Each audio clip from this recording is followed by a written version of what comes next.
Doctor Harneet Kaur ji Jalandhar से। राधे राधे श्री हरिवंश। राधे राधे प्रभु जी। महाराज जी, जब परमात्मा का नाम लेते हैं तो दो तरीके समझ आए। एक तो जिह्वा से बाहर नाम लेना, दूसरा ऐसा पुकारना जैसे पास के कमरे में से माँ भाई बहन को पुकारते हुए बार बार बुलाना, इस भाव से वो सामने आ जाएं। मेरा मार्गदर्शन करें महाराज जी, मैं दोनों में से किस तरीके से बुलाऊं? मतलब एक तो जिह्वा से बाहर लेके और एक तो पुकारते हुए। देखो, एक होता है वाचिक, फिर होता है उपांश, फिर होता है मानसिक। परा पश्यन्ति मध्यमा वैखरी, ये वाणी है। जो हम बोल रहे हैं वैखरी वाणी है।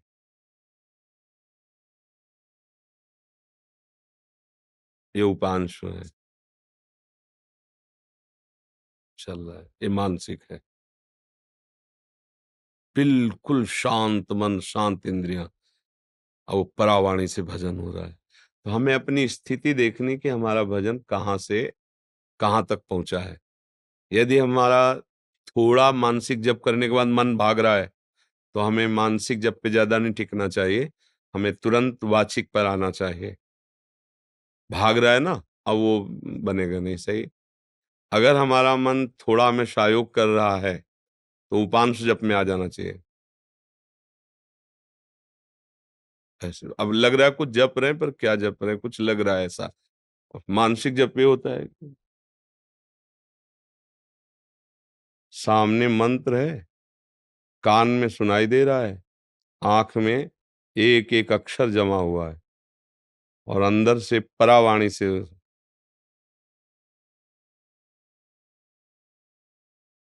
न माला है न कुछ है। उठते बैठते चलते फिरते हर समय पर ये सिद्धों की स्थिति होती है, साधक को करना होता है। तो अगर हम कम से कम 1.5 वर्ष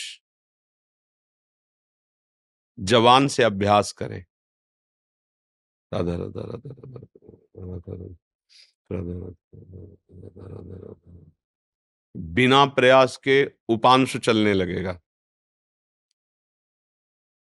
और अगर हम और कुछ समय उपांश का अभ्यास करें, तो फिर मानसिक में स्थिति आने लगेगी।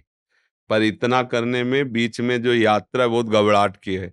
जब पाप नष्ट होते हैं तो जलन पैदा होती है, नाना प्रकार के जो जिंदगी में कभी भी झगड़ा द्वेष अपमान हुआ होगा सब याद आएगा। सब जो पाप किए हैं वो सब सामने आए, क्योंकि भस्म होगा ना। और उस समय साधक को टिक पाना बड़ा कठिन होता है। अच्छा, जो कमजोरी रही वो तुम्हारे सामने उपस्थित हो जाएगी। जैसे आप काम, क्रोध, लोभ, मोह, मद, वही तुम्हें दबाना शुरू कर देगा, क्योंकि अब युद्ध शुरू हो गया ना। नाम अब विजय करवाएगा ना, तो नाम न छूटे, उत्साह न टूटे, और आप आगे बढ़ते रहो तो जीत जाओगे। और इसके लिए साधु संग बहुत जरूरी है। जैसे हम कहीं हार रहे हो और कोई हमारा विश्वास नहीं कह दे, जीत गए जीत गए, अरे बस जीत गए, उठा पटक बस पटक, तो उसमें बल आ जाएगा। उसने दिया कुछ नहीं, वाणी से केवल बोला तुम निकल गए, घबराना मत, आप बस आगे निकल गए, आप निकल जाओगे। अरे तुम क्या निकल पाओगे, गए गए, वो निरुत्साहित होकर मर जाएगा। कि उत्साह बढ़ाना, तो संत संग क्या करता है, हमें रोज उत्साह बढ़ाता है भगवत भजन के लिए, भगवत प्राप्ति के लिए। तो हम अपनी स्थिति को देखें कि हमारी स्थिति क्या है। अगर कुछ मिनट हम जब शांत होकर जपते, फिर मन भाग जाता है, परेशानी, अभी हमारी मानसिक स्थिति नहीं, हमें उपांश में आना है, और उपांश में भी जी घबराने लगता है, परेशानी हो रही, तो नाम कीर्तन करना है, राधा वल्लभ राधा वल्लभ राधा वल्लभ श्री हरि राधा। अनेक राग रागिनियों से इसीलिए हमने छूट दी है कि आप अनेक धुनियों में गाओ। संसारी आदमी है, तुम्हें पसंद है ये धुनी, उसी पसंद धुनी में राधा नाम लगाओ। राधा नाम जहर है, पर उसे शोध करके दो, जब शोध करके दोगे तो दवाई का काम कर जाएगा। संसारिक ध्वनि है, पर लगाओ राधा नाम उसमें, और आप गाओ राधा राधा राधा, तो भाव को भाव अनखाल सहु, नाम जपत मंगल दिशि दसहु। समझ पा रहे प्रश्न करता जी?